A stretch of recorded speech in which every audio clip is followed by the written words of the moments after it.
This video was brought to you by Ground News. In recent years, European NATO members have been ramping up their defense spending in response to Russia's invasion of Ukraine. In fact, this summer, they're expected to reach a consensus with the rest of the alliance on a new spending target.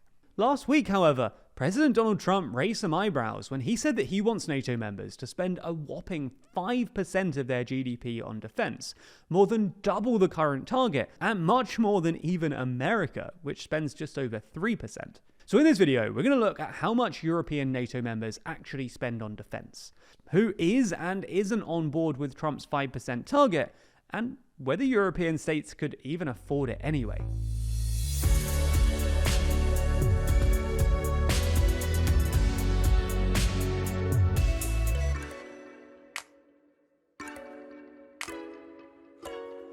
We're getting remarkably close to 1 million subscribers, and currently 72% of you haven't yet subscribed. So lend us a hand and subscribe today. So let's start with a bit of context. During the Cold War, most European countries, including Germany, France, and the Netherlands, spent around 3 to 4% of their GDP on defense. However, after the end of the Cold War, and with no obvious military threat, European countries redirected most of their military funding towards social welfare, and saved across Europe 1.8 trillion euros since 1991 as a result of spending less money on defense, a phenomenon often described as a peace dividend. By 2006, most NATO members in Europe were spending less than 2% of their GDP on military, and cut their budgets even further following the 2008 financial crisis. Whereas at the same time, the US's military budget was surging, especially following their invasion of Afghanistan and Iraq. However, things changed a few years later, following Russia's annexation of Crimea in 2014. That year, NATO countries committed to an informal target of spending 2% of GDP on defense. Eastern European countries bordering Russia, such as Estonia, Latvia, Poland, and Lithuania, were the most keen on ramping up spending. But only 3 countries in the entire alliance actually met the 2% target. 8 years later, Russia's full-scale invasion of Ukraine prompted an unprecedented 18% increase in defense spending across the alliance. As a result, 2/3 of member states in 2024, that's 23 out of the 32 members, fulfilled the 2% commitment, which is up from just 10 countries who met the target in 2023. And collectively, the alliance is spending $1.47 trillion on defense this year. Still, 1/3 of the alliance's members fall short of the 2% target, and Spain, Italy, and Belgium, all of which have pretty big economies, spent less than 1.5%. Unsurprisingly, this has irritated Trump, who has long criticized European nations for being too reliant on the US for their security, and essentially freeloading off the US. For context, in dollar terms, the US is the alliance's top spender, and by some margin, making up about 2/3 of NATO's annual defense spending. During his first term in the White House, Trump often expressed annoyance that many European members were failing to meet the 2% target. At a 2018 summit, Trump hinted that the US could even leave the alliance if countries that fell short of the target didn't fix up. Then, during his campaign for the 2024 election, Trump reportedly told an unnamed European leader that if they were delinquent in their payments, he would not protect them under any circumstances from Russia. Now, though, Trump has actually doubled down on his threats and told NATO members that he wants to increase defense spending to 5% of GDP, more than double the current target. However, for many countries, reaching the 2% target was a struggle, and 5% looks quite out of reach. Last year, Germany managed to hit its 2% target for the first time since the Cold War. The leader of the opposition Christian Democrats, Friedrich Merz, who will almost certainly win the federal election next month, has said that Germany will not commit to the 5% target, saying that we first really have to reach the lower 2% limit in Germany. We are not there yet. In fact, truthfully speaking, Trump's 5% seems to be more of a coercive tactic or opening position for negotiation rather than a sincere demand.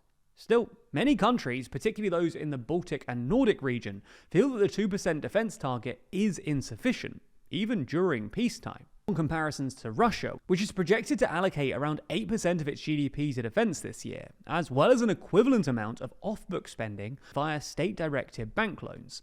Estonia's Prime Minister, for instance, voiced strong approval of Trump's proposed 5% target, noting that this is the message that Estonia has been advocating for years. In fact, from next year through to at least 2030, both Estonia and Lithuania have committed to spending over 5% of their GDP on defence, positioning themselves as the first NATO countries to do so.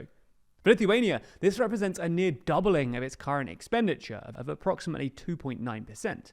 Additionally, Sweden's foreign minister remarked that there is a broad consensus in Sweden, which currently spends about 2.1% on defence, that an increase is necessary.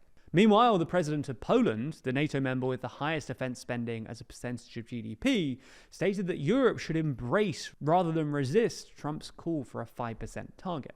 Now, NATO is set to increase its target anyway at its June summit this year, and according to NATO's chief, Mark Rutte, the new target will likely be around 3.6 or 3.7%, which is higher, but quite a bit lower than Trump's suggested 5%.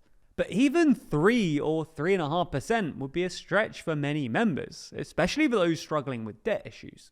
For context, multiple European countries are currently running budget deficits larger than the 3% of GDP threshold that's allowed under EU rules, and are simultaneously failing to meet NATO's 2% target, including Italy, Belgium, and Spain.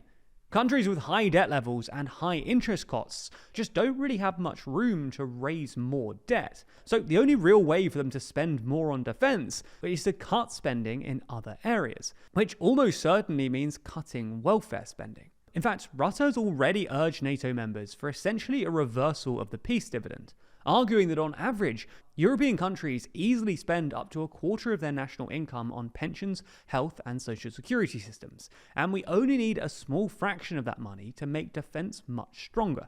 Although it's of course worth mentioning that many European governments have struggled to cut social benefits in recent years. A way around this could possibly be the creation of a joint borrowing mechanism for military spending across EU NATO members, which would be similar to the EU's jointly backed bond issuance during the pandemic.